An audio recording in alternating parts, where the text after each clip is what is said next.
Em nome do Pai que me criou, em nome do Filho que me resgatou, em nome do Espírito Santo que me santificou, divina vontade. Reina na minha vontade a minha mãe, eu te amo e tu me amas. Dai-me um gole da vontade divina para minha alma. Me abençoa, Mãe, para que todas as minhas ações sejam feitas diante de vossos olhos maternais, em nome do Pai, do Filho e do Espírito Santo. Amém. Vamos continuar então lendo o livro Coroa da Santidade. Estamos na página 23, parte 1, o presente. Se a sua vontade quiser a vida de nossa vontade em si própria, o que é desejado, comandado por nós com tanto desejo, terá o grande bem de possuir nossa vontade como vida. E se não fosse assim, a santidade de viver em minha vontade seria uma santidade difícil e quase impossível, enquanto nem sei ensinar coisas difíceis, nem quero coisas impossíveis. Pelo contrário, é a minha maneira usual de facilitar, tanto quanto possível, para a criatura as coisas mais difíceis e os sacrifícios mais difíceis. E meu amor é tão grande que, para facilitar ainda mais, sussurro ao ouvido do seu coração. Se você realmente quer fazer isso de bom, eu mesmo farei junto com você. Não os deixarei sozinhos. Colocarei à disposição a minha graça, minha força, minha luz, minha santidade. Nós dois estaremos fazendo o bem que você deseja possuir. Portanto, não é preciso muito para viver da minha vontade. O demais está em querer isso. Mas, se a criatura decide e quer com firmeza e perseverança, ela já conquistou a minha vontade e a fez essa vontade ser dela também. A vontade humana possui, com personagens indeléveis, tudo o que faz e quer fazer. E se a memória esquece, a vontade não perde nada. Contém o depósito de todos os seus atos, incapaz de dispersar qualquer coisa. Portanto, pode-se dizer que todo homem está em sua vontade. Se a vontade é santa, até as coisas mais indiferentes são santas para ele. Mas se for má, talvez até o próprio bem mude para ele em um ato pervertido.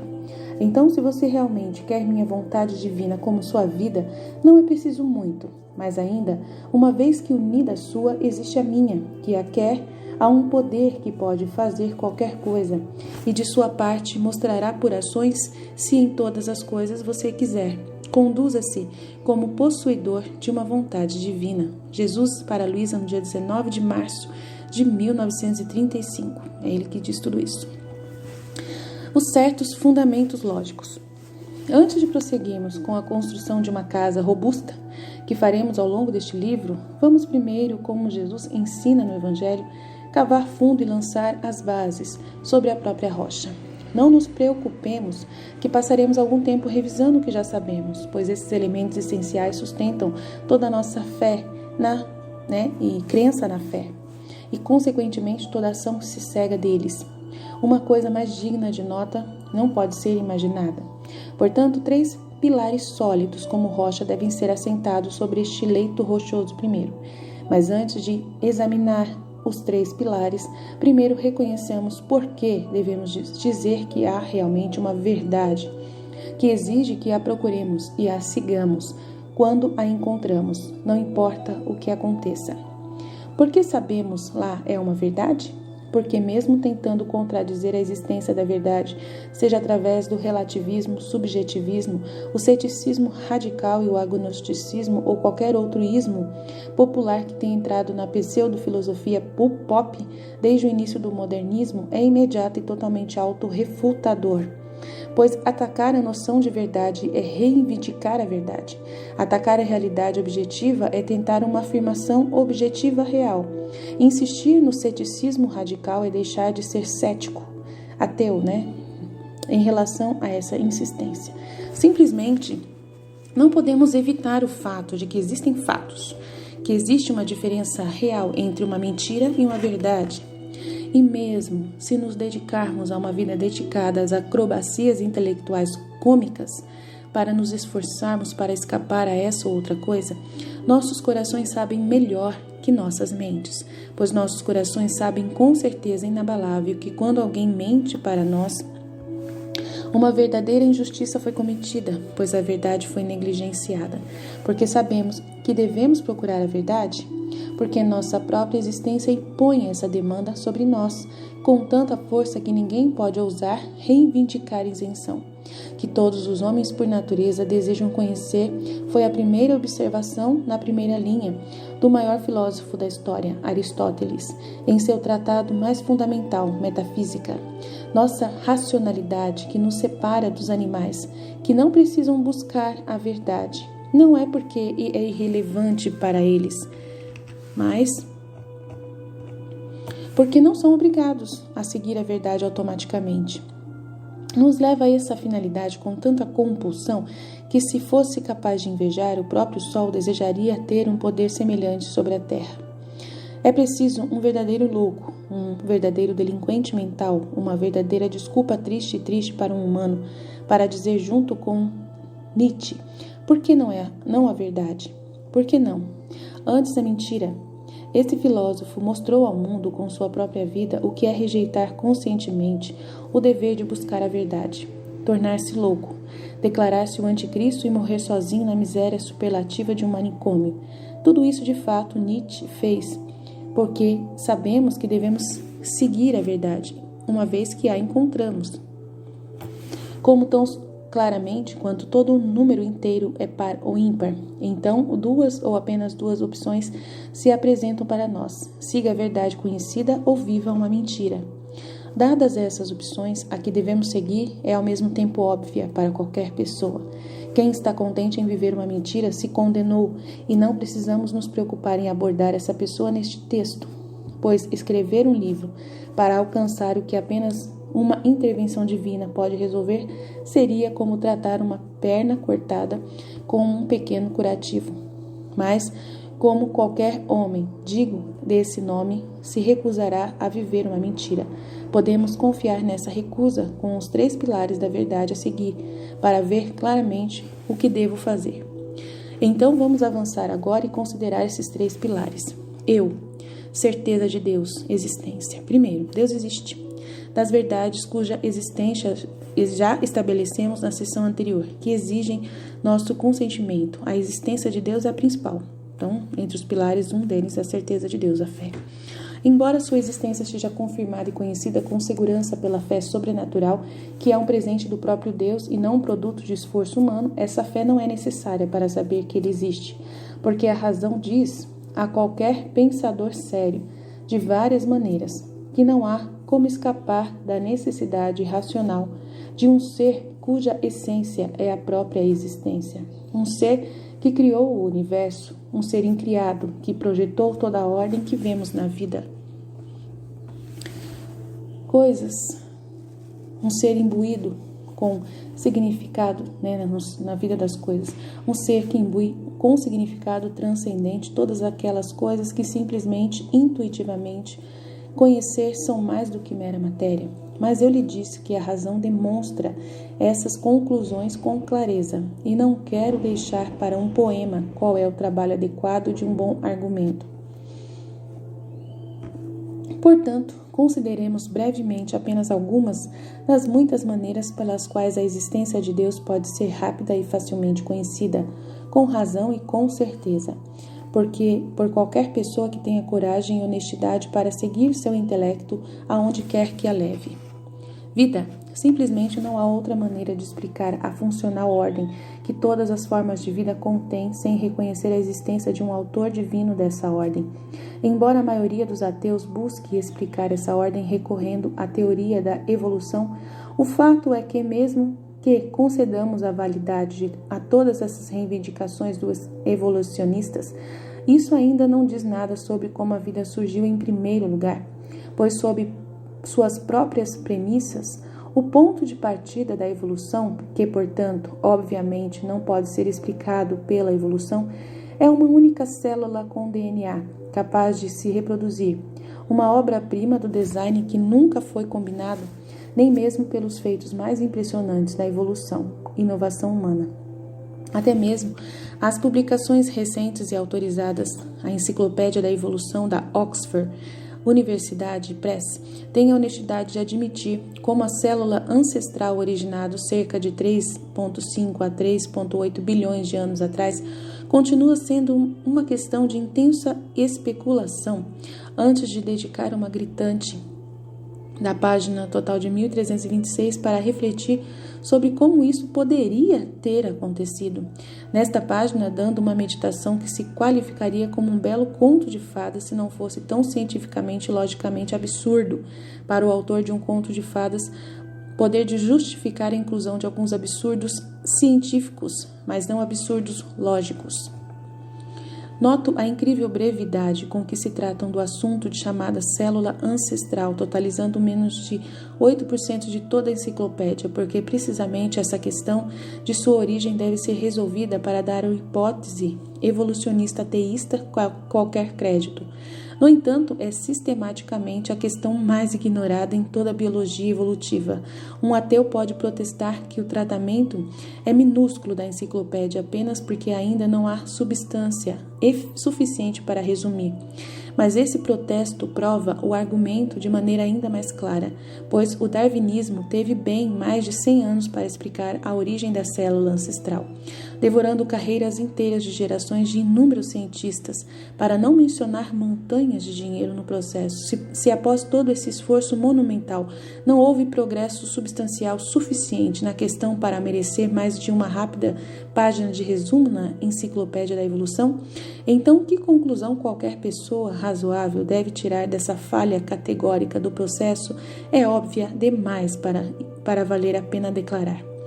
Por esses esforços, os de um garotinho que tenta pular e tocar a lua parecem razoáveis e até alcançáveis, percebendo que ele deve simplesmente se desesperar de dar um relato racional e científico da origem da célula ancestral.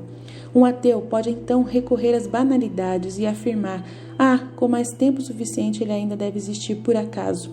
Seguido da observação até um macaco esmagado. Uma máquina de escrever acabaria criando Shakespeare. Você sabe como se pode evocar uma imagem desse tipo? Comprove sua validade. Certamente, meras ilustrações de um ponto nunca provam por si mesmos o que representam. Eles são úteis apenas para ajudar a entender o ponto que ele já concede. Portanto, a máquina de escrever macaco, hipótese, é aquela que requer testes em relação à razão, que iniciaremos atualmente. Suponhamos que apenas uma obra da necessidade de Shakespeare seja concluída, a fim de validar o que se incomodou em relatar claramente que sua alegação era uma mentira, por seus critérios pessoais errôneos com os quais ele mediu sua vitória. Era apenas que todas as palavras individuais em Shakespeare serão digitados com sucesso por esses pseudo-macacos computacionais. Isso é quase tão ridículo quanto dizer, uma vez que todas as 26 letras tenham sido digitadas com sucesso aleatoriamente, que qualquer macaco provavelmente conseguiria ao longo de alguns minutos. Shakespeare. A teoria da máquina de escrever aldeia. A aldeia consiste em mais de 1.500 caracteres de sua configuração adequada. Quando esses 150.000 caracteres foram organizados corretamente, Viola aqui tem à sua frente uma tarefa fácil para um macaco e uma máquina de escrever com vários bilhões de anos, pode-se supor. Bem, vamos dar a hipótese da máquina de escrever macaco, todos os benefícios da dúvida, pois os argumentos de nossos oponentes não merecem menos. Vamos supor que menos apenas metade dos caracteres, 75.000 escolhidos, corretamente será suficiente para criar com êxito o trabalho em questão. Pausa. Eu sei que é complicado, né, o que ele está falando aqui, mas é filósofo, né? Isso aqui é para outros filósofos que ele está falando. A gente que é simples, que não entende essa filosofia, a gente fica, né, cansado de ler essas coisas, né? Mas é importante ele salientar isso para poder dizer para os ateus que é impossível dizer que Deus não existe, né? É impossível dizer que nós evoluímos, né? Evoluímos de um nada, do nada, né? De um macaco, né? De um macaco. Então a gente não evoluiu de um macaco irracional, tá? Então é isso que ele está querendo dizer aqui. Então estou dando uma pausa aqui. Assim mesmo que o macaco produz um trabalho em que qualquer outro personagem é um erro de digitação flagrante,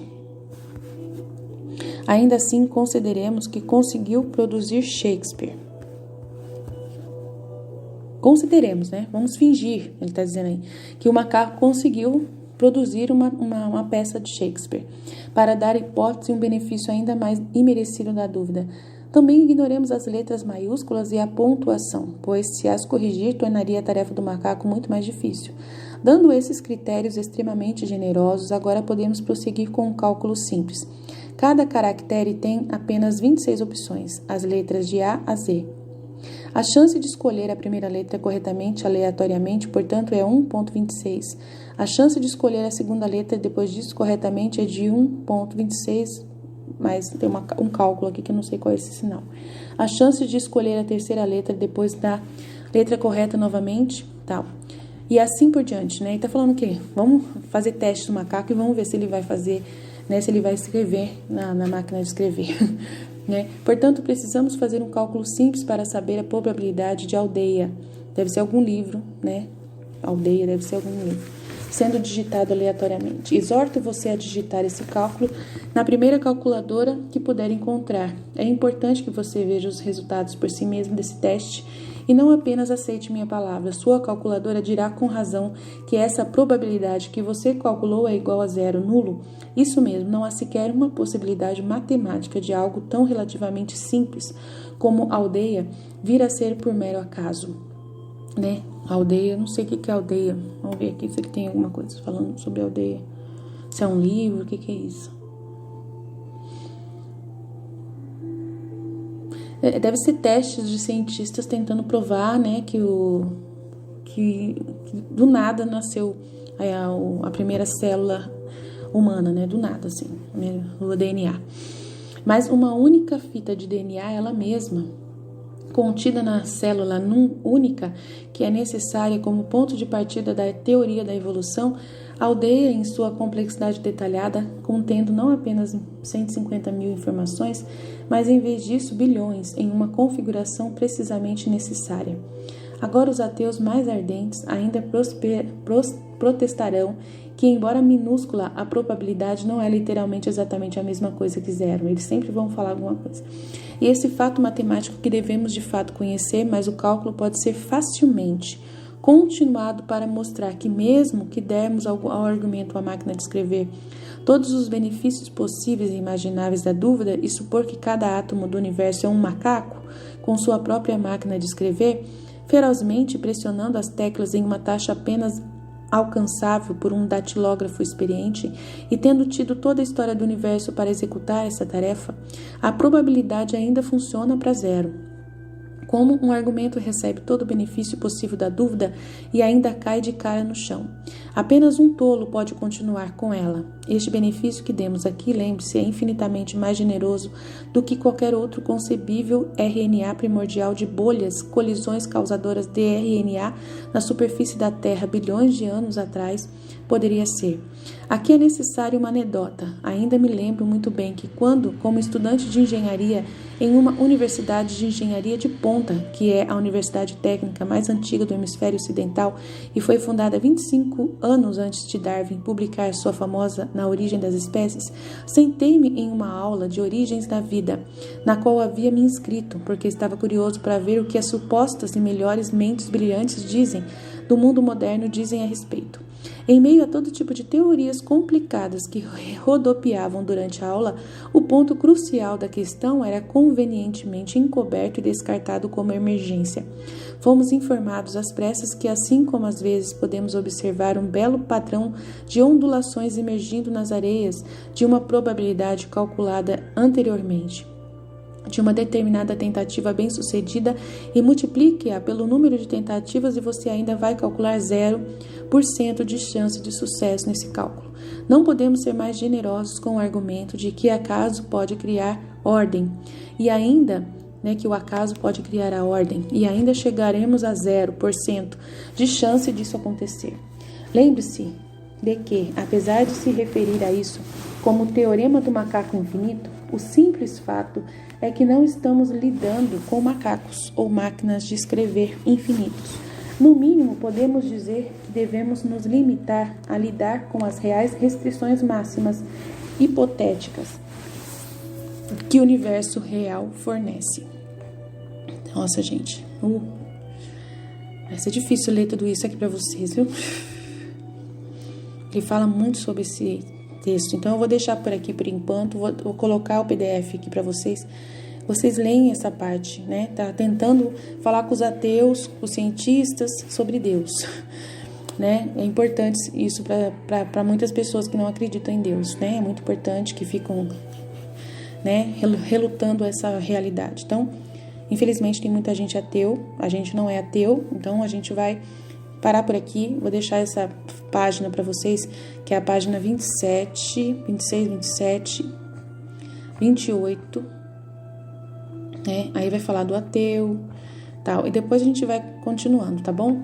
Então, eu vou colocar o link aqui para vocês baixarem o livro, e aí se vocês quiserem ler esse trecho, amém. Para mim não é importante, tá? Isso para mim é bobeira. Então, eu vou ser muito honesta com você. Mas pro livro é importante, né? Pro que o Daniel O'Connor quer passar é importante, tá? Então, eu vou parar por aqui e até amanhã, se Deus quiser, a gente continua.